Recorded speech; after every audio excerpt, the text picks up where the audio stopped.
Okay.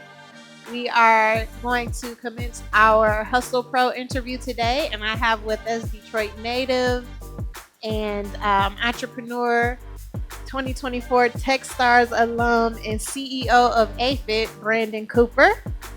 Give me a round of applause. Welcome. Brandon, thank you for taking some time out to talk to us today. Thanks for having me. So I would like for you to give us a background of just your your upcoming and your education, just so that students have an understanding of where you started as we go through your journey of where you are now. Yeah, so as she mentioned, I'm a Detroit native from the west side of Detroit. A very nomadic life. So I've bounced around and lived in a lot of different houses, a lot of different neighborhoods, as my mom was trying to provide for me. So very, very unstable. And I think this started it was the epicenter of really, or like the start of my journey to become an entrepreneur, because for me, it was just Super Bowl or bust. I always wanted something out of the norm, even since I was in second grade. But fast forward button, went to Michigan State University, go green. Oh, right. And Michigan State was great for me. My college experience really changed my life. Met a lot of friends there, people who are friends for life for now. So that's succinctly my journey. So really quickly, give us a background of your major in college and then how you finished that. Yeah, marketing, and then minor was in merchandising management. Marketing is always exciting to me because you get to be a part of the creative process, to create things, to convey that to a lot of people who are seeing your products and services for not in or at your, even if you're not an entrepreneur, if you're in marketing, you still get to create things for the company that you work for after you leave the school. Awesome. And I'd also like for you to briefly explain to the audience what Aphid is and the business model behind it. Yeah, so Aphid, what we've created is a way for you to digitally clone yourself. That means you're taking the information that you already know and you're putting it into a digital form. And this is called an Aphid clone. It works on your behalf.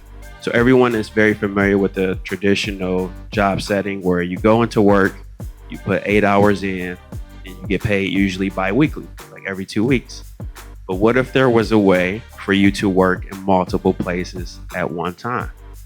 And you can do this by being digital. How many people in here have seen The Matrix? Show of hands, the movie, The Matrix. There's a moment in the movie where Neo connects something to the back of his head. He downloaded a fighting style. Like if you wanted to learn Spanish, you would have to spend the time, take a month or two to learn it, and then now you know that language. But the digital version of yourself, you can download that language to your digital clone and your digital self. And this all derived from me working at Apple. They were overworking me. And I said, man, I wish I could clone myself and have another version of me doing this work on the computer, and I can get compensated for my digital self. So this is the wave of the future, and that's how Aphid was created. Thank you for that. Can you share with us a little bit about the business model? So how does it make money? Who is your target audience? All of that.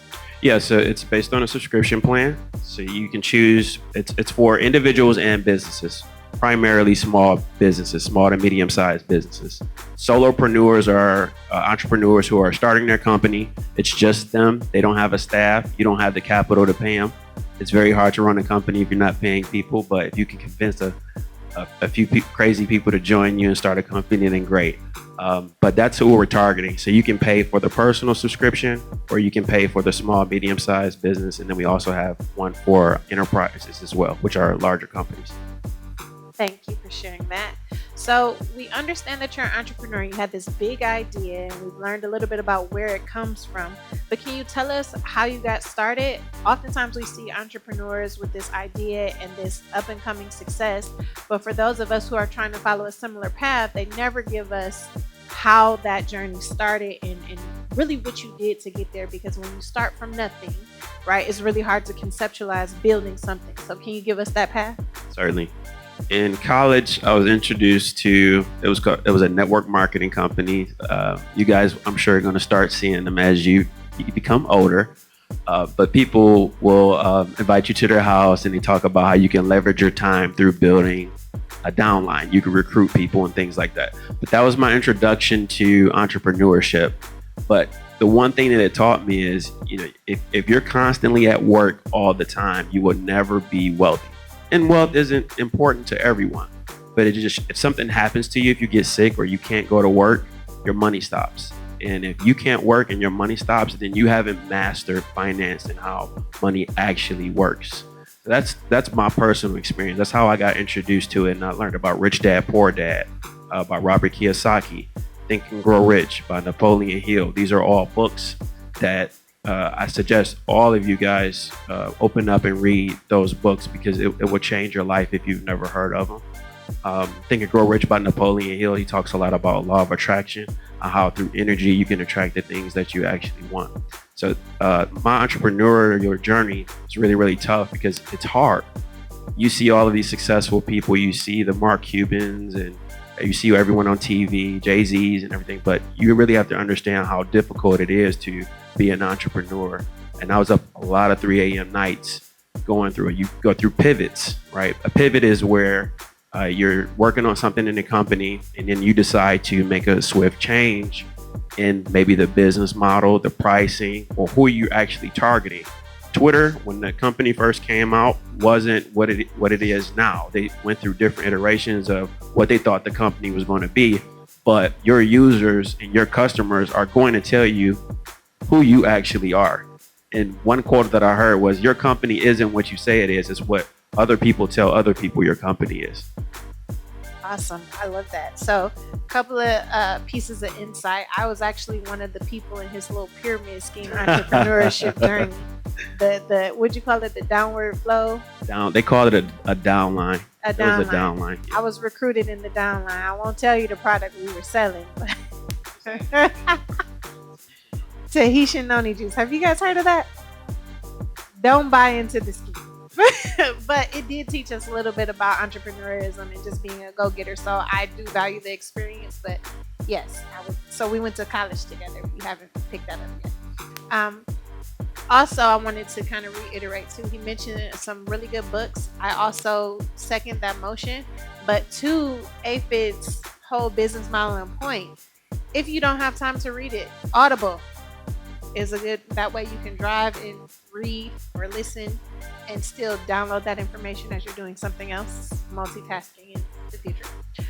So I wanted to talk to you a little bit more though about your startup. Like, what were the costs like, and how did you find investors? How did you find a team? And how did you afford that team? You foreshadowed a little bit to getting people to support your dream without being able to pay. So let's talk about the actual money behind it.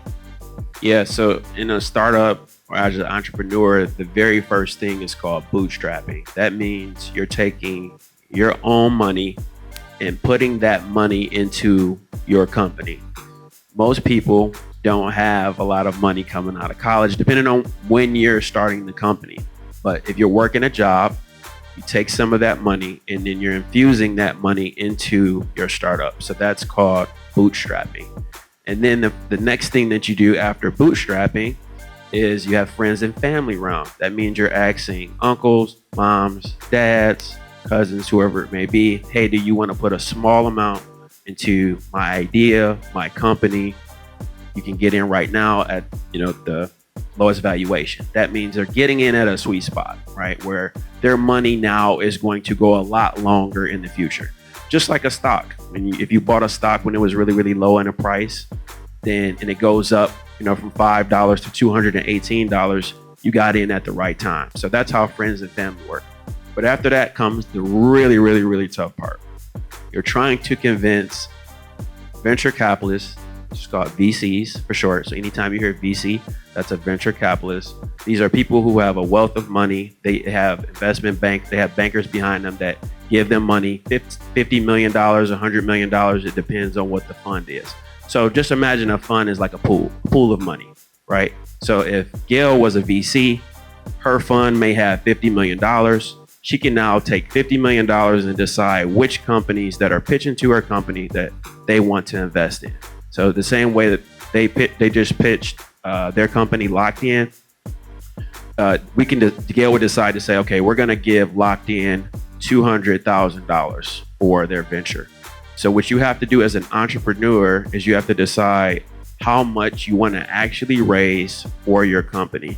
So you have what's called pre-seed, which is usually up to about $1.5 million. And then you have seed rounds, which are more like 2 million, 3 million. Sometimes you may see a seed round that goes to $8 million or more, right? It really just depends on the investors. So pre-seed, seed round, and then you have everything after that. I won't talk about like Series A and everything else, but as your company is what is called when you scale, you're going up and getting higher, you're going to raise bigger amounts of money. So you'll start with 100. You may get like locked in may get $150,000 and be able to go to market. It's called an MVP. So you would create a minimal viable product, which is like the smallest amount that you need to actually create the product or service that you're offering to your potential customers, and then you go to market with that. Aphid in particular, we're raising $3 million. We have two investors in a round. Techstars just invested. They're backed by JP Morgan. We have another company, MOI, that's out of San Francisco, invested in the company. So we have to actively pitch to VCs, and the companies decide, okay, we want to invest in Aphid or not. So you have to create a pitch deck. You have to email it to them, set up the meeting, and they show interest. You have an intro call and you talk it out with them, and then they decide to do it. But in terms of the team, we reach out through LinkedIn. It could be through, it was called Angel List, but now it's called Well Found. You can source candidates. You post a position and people can apply to join the company with you. Or you just may meet someone at an event. You may go to a networking event and meet someone who wants to join a startup, and you say, hey, well, what are you doing? Would you like to join the company? And if it's early enough, maybe they become a co-founder. You may meet a co-founder in college, or it could be a high school friend. So that's how that all works. I like that you mentioned that. How many in the audience are familiar with Issa Rae or her show on HBO, Insecure? Raise your hands. Okay, I'll work with that. So if you are not familiar with Issa Rae, let me share a brief background. She was a college student, just like you guys, high school student, just like you guys at one point, and she was really interested in film and telling stories. And she was doing that with her peers on YouTube, right? And so when she blew up, she had an interview much like something like this, and she shared a piece of advice that I think is something that you're kind of alluding to, and something that I even myself carry with me. And that was, it's beautiful to network up, right? It's beautiful to go to Apple during a pitch competition. I hope that you meet somebody and shake their hand and exchange business cards and keep in touch and try and use them as a mentor. But they've already gotten their piece of the pie. They've already gotten a large level of responsibility for the people they employ, or the people that they lead, or the family that they've created, right? So they have a world of their own. But what Issa shared was, in addition to networking up, network across, right? Network with your peers, because those people are also building dreams just like you are. And those people are also in school for marketing or for tech or for something. And every business has functions, like functional units, marketing and tech and HR and the like. And if they see you grinding together, one day they'll be a CEO or a director or a VP, and they were on the ground floor with you. So it'll be easier then to pitch them. It'll be easier then to partner with them, because they saw you, they know your work ethic, they know where you came from, they saw what you built. So I think that's what you're sharing, where you're saying partner with your college friends or your high school friends or your neighbors or whoever. So remember to network across. I think that's a good piece of advice that you shared. I wanted to talk a little bit about your journey to where you are now. It sounds good, right? I bootstrapped. I got investors. We got far. I joined this tech startup incubator, and now I'm here talking to you guys. Talk about your failures. What was the biggest failure, and what was the biggest lesson you learned from it? Oh, failures, plenty. How much time do we have? Failures. So let me start with this, guys. You have to, if you're becoming an entrepreneur, you have to know that failures are going to come. A failure is not necessarily a failure. It is really just leading you to the room that you need to actually be in. So if an investor, many investors have passed on me in general. Pitch competitions, didn't get in over the years. I've been an entrepreneur for a very, very long time. I've had different ventures that I've built, in 2015. I built networking apps, built one of the first apps in the App Store, if not the first in the App Store, in like 2010 or so. So know that the failures are going to come, but don't let those pitfalls deter you from doing your dream. And what I've dealt with before is it's not right on the surface. It's very polite. But you're going to pitch investors. You're going to send it to them. You're going to know an investor is interested in you when you do a quick follow up and they're anxious to invest in you. Always make yourself, as I would say, like the hot girl in high school that everybody wants to date, right? If you're knocking on their door, they can say, what do you want? But if you build a product and build real customers and real clients, they're going to knock on your door and you get to say, hey, what do you want? You have created what's called leverage now, right? But I've had plenty of failures. I can't even count how many times I've been rejected for pitch competitions or pitching investors. But that just leads you to the next no, from the no to the next yes. Thank you. So you shared with us that you attended Michigan State and majored in marketing, but you're sharing with us now that you're a CEO of a tech company. How did you conceptualize and then launch a tech company and app without a tech background? It really just came to me out of, I don't know, some people just learn things naturally. You come across different things, and we use technologies every single day, different technologies every single day, right? But most of us are not creators of it. Someone in a room name me the African American Mark Zuckerberg. Say it louder. But you can't. Name me the Black Mark Zuckerberg. You can't. Why is that? We are consumers of tech, but not really creators of tech. So what we have to do as a community is build these unicorns, companies that reach $1 billion valuation or more, and create those companies and collaborate. And it's not just African American, right? There are other ethnicities that are also shunned. Name the Mexican one, right? Like, these are all things that we're trying to mold. So you can also think outside of just the United States on the global scale, global companies. You have Africa, all these different places where you can build, have customers, have reach. It just depends on your particular target market for what it is that you're looking to go after. But marketing and tech has always been a passion of mine, just innately. Okay, so we talked a little bit about failures, right? But I want us, because you said it, not me. You said you're not going, you real, you're not going to lie, right? Y'all heard him? I heard him. So I want to know, what was the biggest mistake you made from high school, because this is our audience right now, from high school to right now today, and how would you do it differently? So I'm a big advocate of education. And we're talking to college students and people who are paying a lot of money to go to school.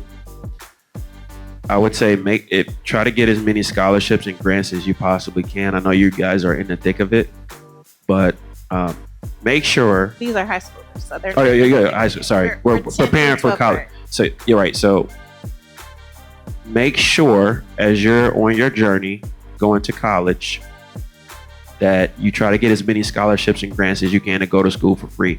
Information is free, and they charge people for it. And then you leave school to pay for school. That doesn't make much sense, does it? Looks like a trap, right? Like parents' generation, they put you through the same system that didn't work for a lot of people. So you get into this debt trap where you have $200,000, $300,000 in debt. You spend the rest of your life working a job because you're trying to get out of that debt. You're looking at these numbers of debt. But if you're an entrepreneur and it's a business you can actually launch, like college was the best. My freshman year, I had so much fun at Michigan State. Like we try all the time to relive that first year of college, right? But is it worth $100,000 in debt, right? So I really, really push you guys to look for scholarships, to try to go to school for free if you can. If you're doing it through sports, that's even more amazing. But just make sure you don't fall into that debt trap. If you're a true entrepreneur and you want to start a landscaping business, there are so many resources on the internet right now for you to launch your company and go out there and do what you need to do to create a company. I am by no means telling anyone here do not go to college. That is not what I'm conveying. But college is not for everyone. So be true to who you actually are and not what your parents are making you be, your peers are forcing you to do, or you're looking at the perception in society of other people because everyone else is doing it. Be yourself. Be a free thinker. Do not think within the confines of the boxes they try to put you in. Push yourself to what you truly want to be and roll with your gut feeling, because you'll never, ever, ever regret taking the leap going towards what you want to do in life. I like that. Because the reality of it is people start over every day, right? You guys are super young. And so if you fail now, you still have the rest of your life to fix it. I want to say, who is that? Will Smith, who said, fail hard and fail often. Yeah, I think that would be the advice I would give my younger self. So you talked about pushing yourself to limits and thinking outside the box, but that is a lofty goal for someone who's just figuring out how to handle like homework and a part-time job, right? So as we grow, we have more and more responsibilities. That doesn't change. For those of you who don't know, Brandon is also a father and soon to be married. So tell us about how you manage your family life and entrepreneurship. One of the beauties of entrepreneurship is the flexibility in time. Uh, there's a misconception that working for yourself, you're not working as much as you are on a job. That is a complete lie. You'll be there's no one to tell you to take a lunch break at a certain time, and you may be in front of the computer for a really, really long time. But one of the perks I would say of being an entrepreneur is the flexibility to just close the computer and say, I'm done now. I'm going to go ahead and watch a movie and watch Netflix with my spouse, or I'm going to go throw the football with my son and play basketball at any given time. And what that's also doing for him is creating his mind that, oh, my dad has always had this freedom, right? Like, we want to go somewhere, we want to go to the movies on a Tuesday at noon. Everyone else is doing other things. We can just go, right? If he has a day off, we can go wherever we want. We can travel and not have to say, oh man, well, we can't stay in Atlanta for 3 weeks because I have to get back to work, right? All of these things create flexibility. So that's one of the best perks of being an entrepreneur. But try to find that balance as much as you possibly can. I try to do my best with my fiance to spend time with her. I think I do a pretty good job, but you have to ask her after how I do. But I make sure I know how to shut it off. A lot of entrepreneurs don't know how to shut it off. They're workaholics, and you don't want to be that parent to that isn't spending time with your kids or your spouse. Thank you. So we talked a lot about the flexibility of entrepreneurialism and balancing that with work and home. But before you become this big shot entrepreneur who has command over your schedule, you're typically working at someone else's dream. How did you manage starting your business while propelling someone else's? Ultimately, you try to find people you have A players, you have people who will join your company, and you kind of know their wings are going to grow. They're going to probably leave and do their own thing. That happens anywhere. People can go work for Google and Facebook, but they feel like they're building someone else's dream. But I believe with me as a visionary, the people who have joined Aphid in particular, I've been able to lead them as a visionary for them. We're on a mission. There are companies who just build products and services. And then there are people who also have missions. Like, there are social impact companies, people who do things for children. They want to feed the homeless and things like that. Is a mission. And some of these missions they're going to happen in perpetuity. It's never going to be complete. And you'll have people who work at those companies for you for 30, 40 years if you find the right partners. But you can't take it personal if someone leaves your company and they need to spend time on their own dream or their own job. So yeah, that's what I would say about that. Sheesh. Okay. Don't tolerate the bull. Okay. So you talked about this calculated exit strategy, right? What was yours? How did you say to yourself, I'm going to leave the safety net of my paycheck with a spouse and a child and decide I'm going to work for self, because entrepreneurialism can sometimes be very unpredictable. Your paychecks are not the same as what you can depend on every 2 weeks from an employer when you're an entrepreneur. So, what kinds of calculations or fail safes or safety nets or anything did you put in place to feel comfortable to walk away? Yeah, I had assets that I made through trading, like finance trading, and I was able to take that lump sum of money and use that as a runway to so basically an amount of money that you have saved up. You can call it savings. You can have it in stocks. You can have it in crypto, whatever it is. You have that money to say, okay, this is for a rainy day. So I took that money and I was able to live off that certain amount of money for a certain amount of time to get that rolling until you get your next investment, right? Most entrepreneurs don't pay themselves. So you may say, oh, well, yeah, when I get that type of money from an investor, can I pay myself? Well, technically you can, but if you're feeding yourself, you're also not feeding your company, right? So the majority of the funds that you get should be going towards your actual company and not you yourself. But you may have to live off ramen noodles for a while as an entrepreneur, right? Like it's tougher. So yeah, I'm sure someone may have kids out here, but you guys are young. Take as much risk as you possibly can before you have kids, because it's a lot tougher. You can't make the same decisions that you would have made before. I have a son, so my risk taking had to be very, very calculated. I have a spouse to take care of that had to be very, very calculated. And then she was an impeccable support on my leap. She actually pushed me to get out of there because she saw how unhappy I was at the job. Thank you. So I hear a calculated plan. I hear you use some of your assets to kill your dream, but you were a grown man when you did that. We're talking to high schoolers today. And so how could they start to create a safety net for them to maybe live off of or bankroll their dream 5, 10 years from now? What do you suggest? Yeah, so you guys can start saving money from your part-time jobs, full-time jobs. Allocate a certain amount, decide what that is that makes you comfortable. It may be 20% of your paycheck that you're able to put into an account. So you would get help to open up a bank account, start putting money into that. There are options. You may need some adult assistance on how to earn money from the money that you're putting up through like money market accounts and such, where you're earning from the interest of the money that you're actually putting up to save it as you're going through your entrepreneurial journey, as you guys are going to be creating companies over the next few years. But I say at you guys' stage is going to be very, very different. That's the majority of what you can do. I wouldn't say like go get credit cards and max them out, mess up your credit. Be careful of that. It's going to come, especially as you're going towards college. But some entrepreneurs have done it, like the Google founders. They had credit cards and they use them to create their companies. So there's no one way to answer that. But yeah, just save your money as best as you possibly can and get support, get mentors. I'm here for you guys as well. I'm not just here speaking to you guys and then you go back to your life. I want to be able to talk to you guys on a regular. Thank you. I think you mentioned that you did some trading. Can you talk a little bit about some of the stocks that you thought were wise investments, being that you didn't have a finance background, something that maybe at a young age, by 18, I think is the legal age to do that kind of thing. What could they be looking for? What could they be exploring now?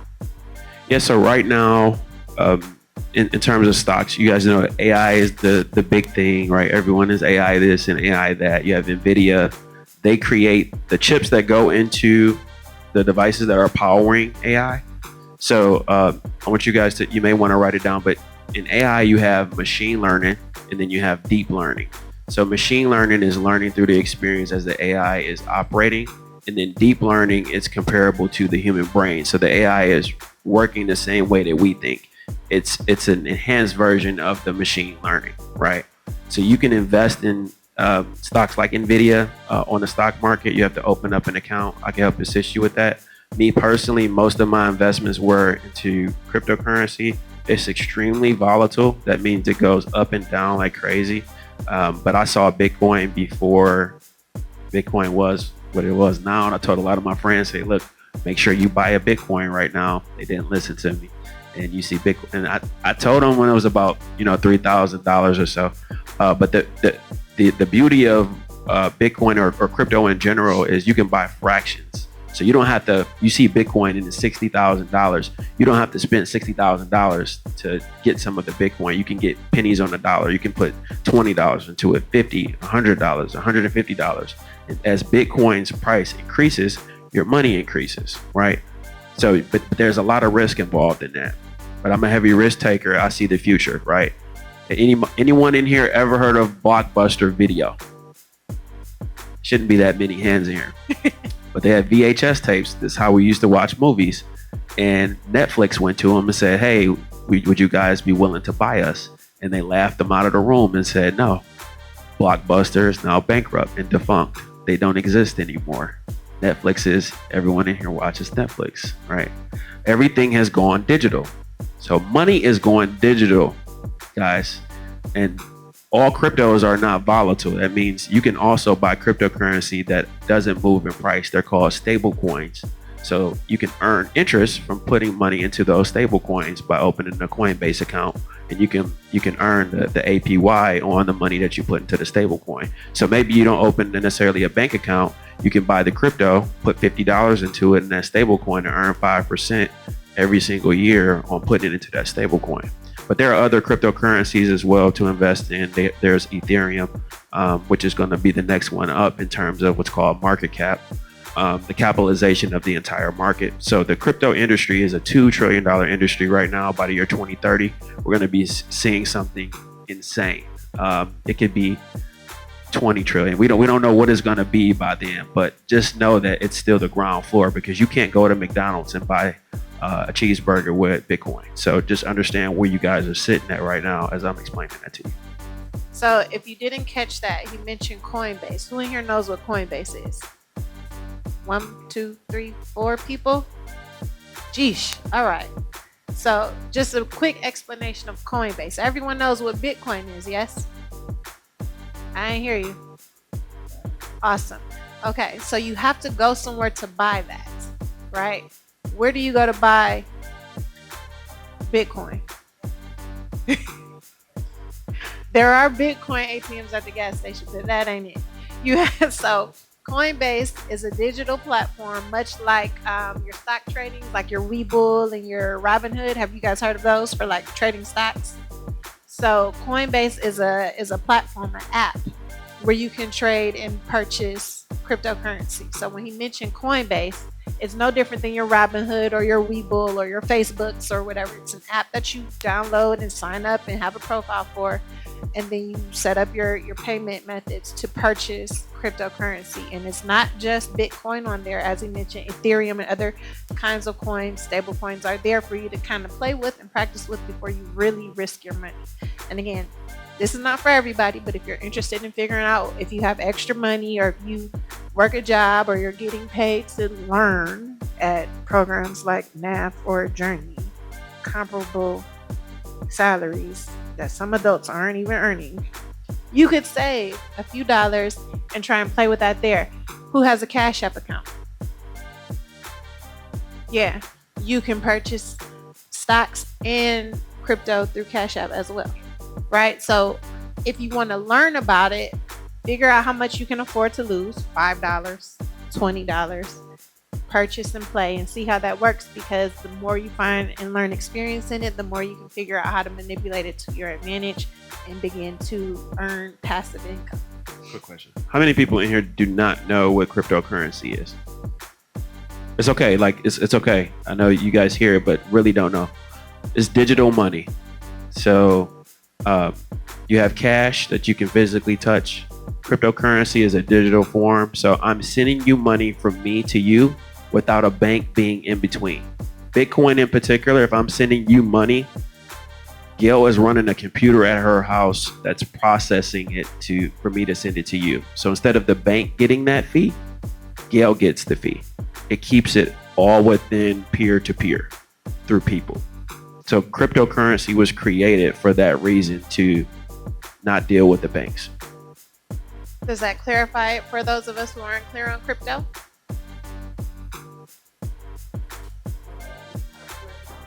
Go ahead.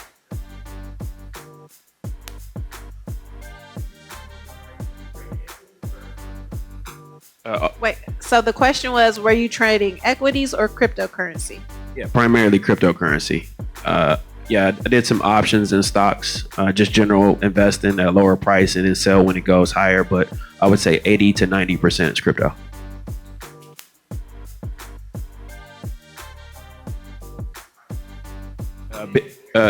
In general, it was about $700, and then I got a little more intense when Bitcoin got up to about $3,000. I put a lot more money into it.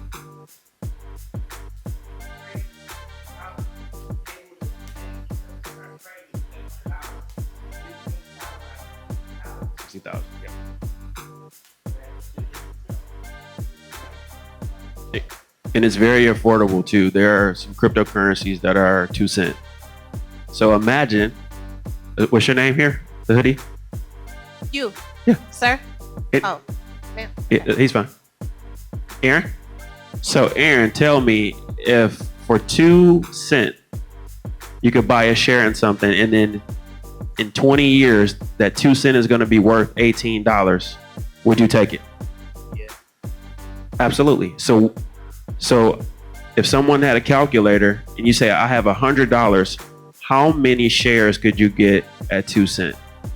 And then take that amount, see what it would cost you. And then hypothetically, let's say when money becomes what Netflix is, right? In terms of going digital, say for $18. Now times that by 18. That's the amount of money that you've made from that transaction, because you got it at 2 cent and it went up to $18. So for every 2 cent that you spent, you made the difference between that 2 cent and $18. That's where we are in terms of cryptocurrency right now. You just want to try to pick the best ones. Thank you. We had another question. You had a question, right? So, everybody want to thank Brandon for his insight.